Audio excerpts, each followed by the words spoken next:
Sneaker Gears, my name is Levi, and today we have a Performance Gears episode where we are comparing the KD12 to last year's KD11. So let's take a look. Alright, so usually when you are comparing a signature model from year to year, you're going to get a lot of similarities, and if you liked one, generally you're going to like another. That's how most brands want you to stay with them. The Curry brand, with Curry 1 through 6, the Kobe line, the Kyrie, if you played well in one, or if one fit you well, generally you're going to be able to go to the next model and enjoy it.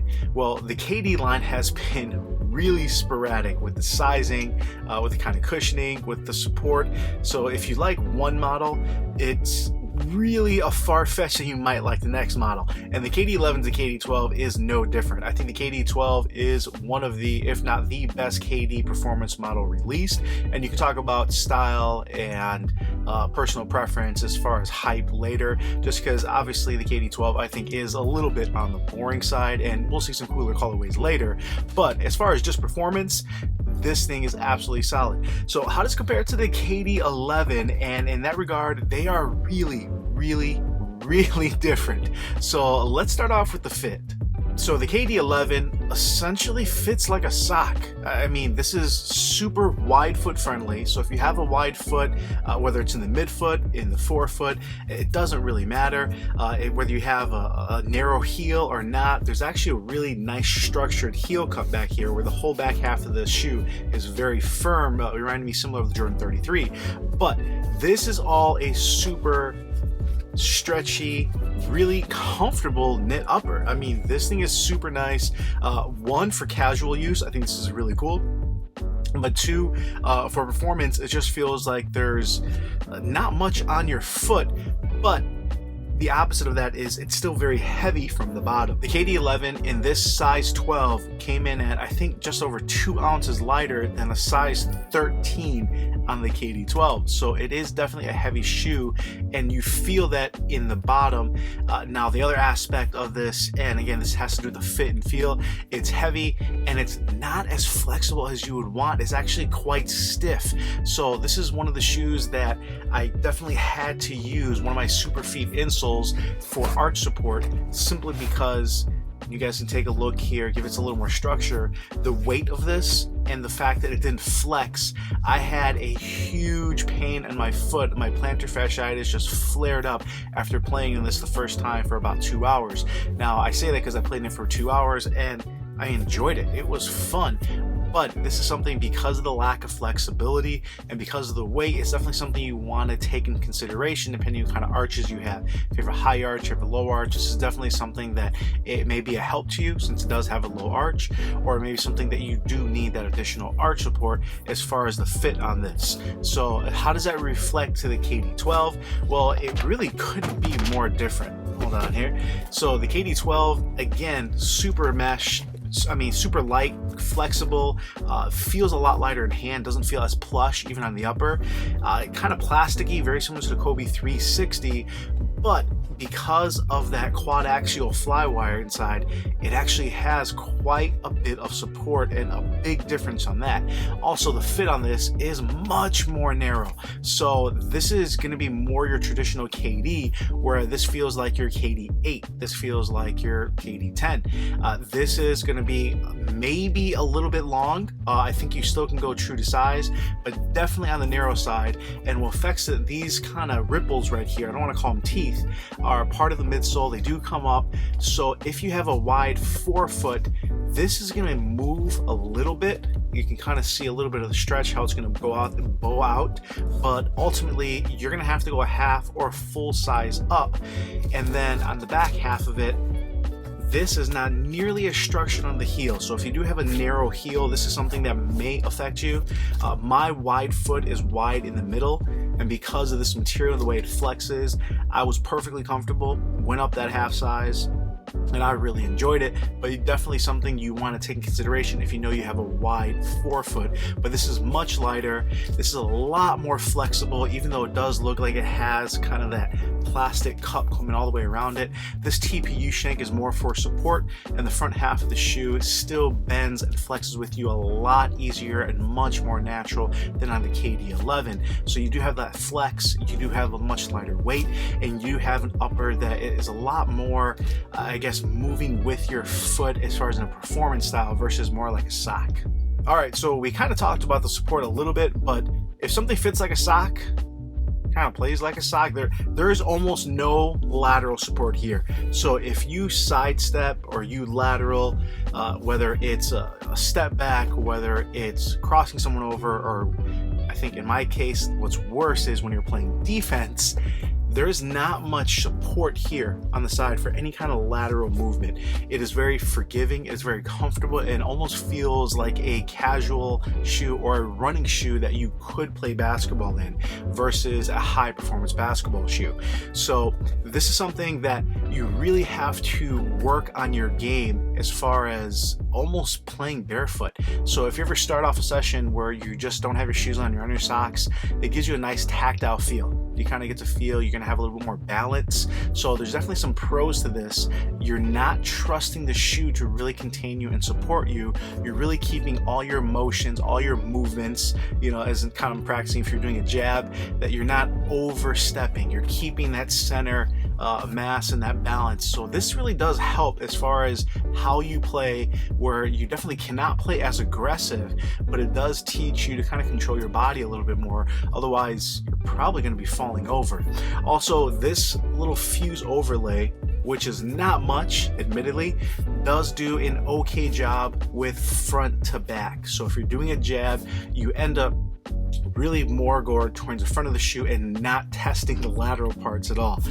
So you never feel like your foot's going to come off the footbed because of the heel.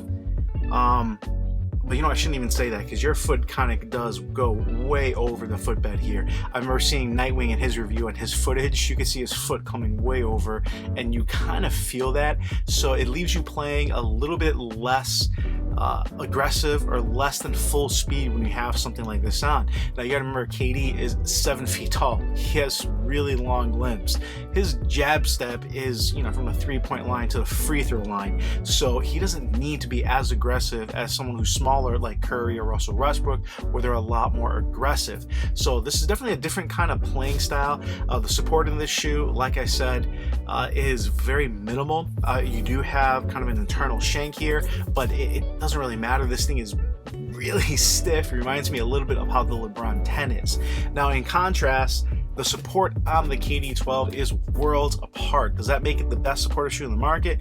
No, but between the teeth kind of coming up here, the TPU shank here, it was really funny playing in these and then putting these on. Whereas in the KD11s, essentially I kind of let guys go by me on defense because I know I don't have that lateral support, so there's only so much you can do, or you're playing really far back just so you can recover. With this, you put it on and it feels similar on the upper as far as just really nice on your foot, just very maneuverable. And then all of a sudden, you do a jab step or you're playing defense and you realize, oh wait, this shoe is containing me, it's supporting me. It's a KD, but it's really different. So you have a lot more containment, a lot better lockdown as far as keeping your foot in place, and then just a lot more support where you feel like you can play full speed in the shoe without any hindrance. The lightweight just makes you feel like you're playing faster, and just the support overall does a really good job. It doesn't have as solid of a heel cup, but I think with that TPU shank coming through here laterally, that does a big job. I believe there's a midfoot shank, and if there's not, off the top of my head, I don't think there is. So it really is kind of relying on that TPU to give you some of that structural rigidity. But I had no issues with any plantar fasciitis or any issues on this, simply because it did move with my foot. It didn't allow me to overextend, and it actually played really well. Also, with this, just kind of going back to the fit, this does have a more traditional tongue, so if you do have a high instep, you're going to be just fine on the KD12. The KD11, there is definitely some stretch here in putting the shoe on, but if you're like myself and you have a high instep, this is something that is still can be a little bit annoying to get on. And this is something they've done since the KD8 Elite, the KD9, and even the KD10. So all throughout their about 4 years there, this is something where the KD line was very hard to get on. I'm glad they kind of took a step back and made it just super simple and easy and really nice to wear on the KD12. All right, so this is the meat of it, the cushion. That's what everyone wants to know. How does the cushion work? And pretty much it comes down to two words. Really simple. The KD11 is a very plush cushion setup. It's going to play very similar to the T-Mac Millennium or almost something from Adidas with Boost, where it's just plush. You don't feel much bounce. When you're in down the court, you're definitely no impact. I know I had one of the subscribers commented saying, hey, what's the best shoe for impact protection?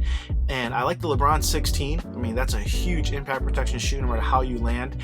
But this is really close as far as you're not going to receive almost any shock in your body. It is full length zoom on the top, not zoom turbo, and it is a full length react, but it is in a cupped 2-link midsole, so it's all really contained. So there's not much flex or reflex, there's not much energy return, if any. There's a very small amount maybe of energy return when you're running, but it just feels really smooth. It is a comfortable shoe. Now this is the same or very similar setup to the Nike Vomero 14, but that uses React as the whole midsole, and that allows it to move and react, which is the word.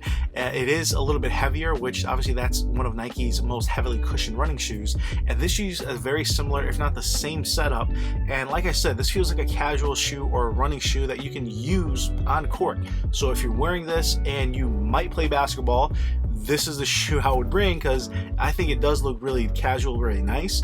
I know I can bring it with me if I'm going out with the guys, I'm hanging out, my wife, or have a date going on, and all of a sudden one of my boys calls me, hey, you want to play?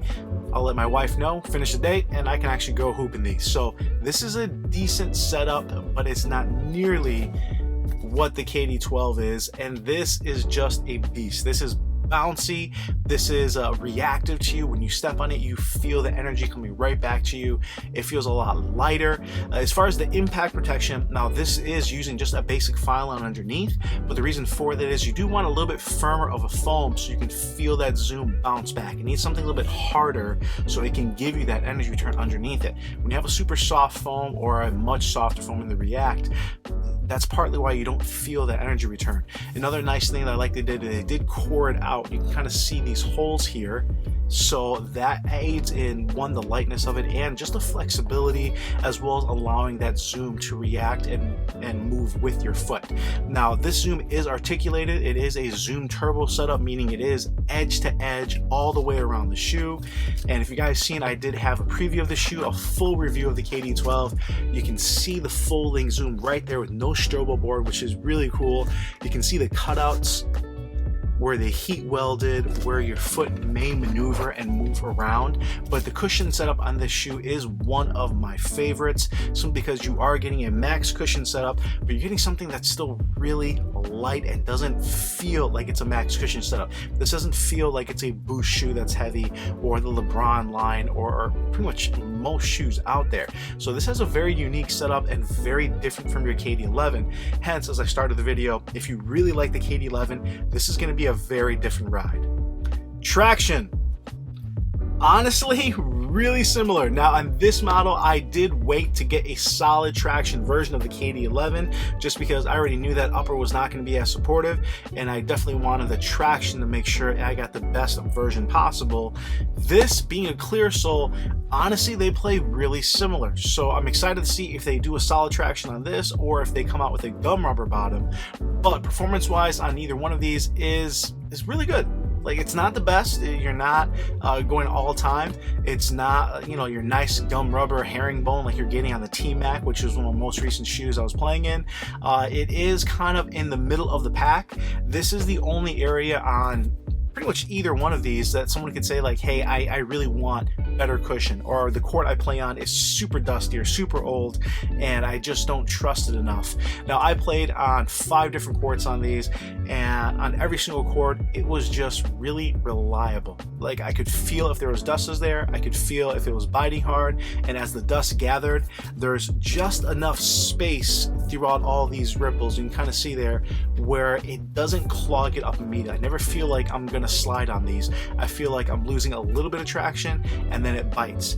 This, on the contrast, is probably going to gather dust a little bit less. I just felt like this gripped longer, but I would have to wipe. Whereas this one, I may be wiping, a few times every 10 minutes. This one, I'm probably only wiping a few times every 20 or 30 minutes. So technically this is going to be a little bit better, but I think it has more to do with the solid traction and not the pattern. But either one of these, if you're buying it and your number one goal is having the best traction, this might not be the best setup. These are definitely going to be more for if you're looking for some of the best cushions and you're looking for something that really absorb the impact on either one, being a little more bouncy and this being a little bit more plush.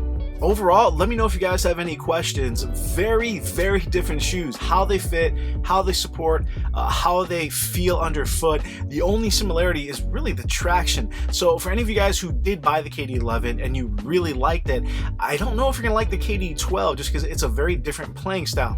Now, most people I think are going to like the KD12 much more, but if you're looking at the KD12 and you're like, hey, that's 150, that's a little bit too much, maybe I can get last year's model, that might not be the best thing, because even if you may save money, the KD line hasn't come down that much. Most places are still selling it for 100, 120, and at that price point, I would still say get the KD12.